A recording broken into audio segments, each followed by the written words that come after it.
الحمدللہ دعوت اسلامی کے تحت یوم تحفظ اوراق مقدسہ منایا گیا۔ شعبہ تحفظ اوراق مقدسہ کے اسلامی بھائیوں نے کراچی کے علاقے طارق روڈ اور اس سے ملحقہ علاقوں کے مختلف مقامات پر باکسز اور مساجد کے باہر ڈرم لگائے۔ طارق روڈ پر اسٹال بھی لگایا گیا جہاں سے مختلف علاقوں تک باکسز پہنچائے گئے۔ اسلامی بھائیوں نے مقامی عاشقان رسول کو اس کی اہمیت اور فضیلت بتائی اور انہیں اس کی حفاظت و دیکھ بھال کا ذہن بھی دیا، جس پر عاشقان رسول نے دعوت اسلامی کے کاوشوں کو سراہا اور مدنی خبروں کو اپنے تاثرات بھی دیے۔ ڈبے جو لگا رہے ہیں یہ قرآن پاک کی جو آیتیں نیچے گری ہوئی ہوتی ہے، اخباروں میں اللہ کے نام ہوتے ہیں، وہ اٹھا کے ڈبے کے اندر ہم لوگ ڈالیں گے۔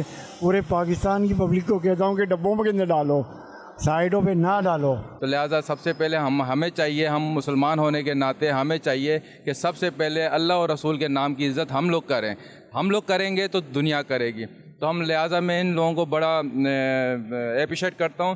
یہ شعبہ تحفظ اوراق مقدسہ دعوت اسلامی، یہ ہمارے بڑے بھائی ہیں، یہ کسی سے لینا دینا نہیں ہے، یہ خود سے اپنی مدد آپ کے تحت یہ کام کر رہے ہیں۔ شعبہ تحفظ اوراق مقدسہ کے تحت مساجد کے باہر بھی ڈرم لگائے گئے۔ اس موقع پر شعبہ تحفظ اوراق مقدسہ کے اسلامی بھائیوں نے پہلے سے لگائے گئے باکسز سے اوراق مقدسہ تھیلیوں میں جمع کیے اور انہیں اسٹال تک پہنچایا جہاں سے انہیں محفوظ مقام پر ٹھنڈا کیا جائے گا۔